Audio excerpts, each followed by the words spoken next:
বাংলাদেশ দলকে সমীহ করছে ভারত। বাংলাদেশের বিপক্ষে আসন্ন 2 টেস্টকে সামনে রেখে ঘোষণা করা ভারতীয় দল সেটাই প্রমাণ করে। পূর্ণশক্তির সে ভারতীয় দলে আছেন শুভমান গিল মনে করেন বাংলাদেশকে হালকাভাবে নেওয়া ঠিক হবে না। তিনি বলেন, আন্তর্জাতিক পর্যায়ে যারা নিয়মিত খেলে তাদের হালকাভাবে নেওয়ার কোনো জায়গাই নেই, বিশেষ করে বাংলাদেশকে তো নয়।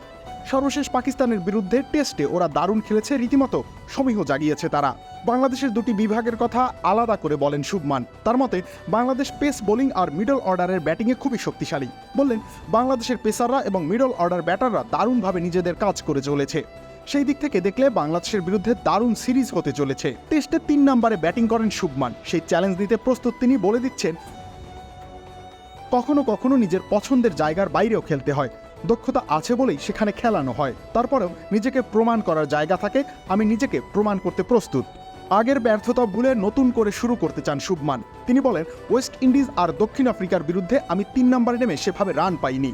ভালো শুরু করেও 20-30 রানে আটকে গিয়েছি। এখন আমার একটাই লক্ষ্য, 50 রান করলে সেটাকে সেঞ্চুরিতে নিয়ে যাওয়া। মানে বাংলাদেশের pace bowling, middle order batting আর নিজের ব্যাটিং পজিশন, এই 3 চ্যালেঞ্জ মাথায় নিয়েই বাংলাদেশের বিপক্ষে খেলতে নামবেন গিল। অপেক্ষা মাত্র আর কটা দিনের। রবিউল ইসলাম রনি, খেলা 71।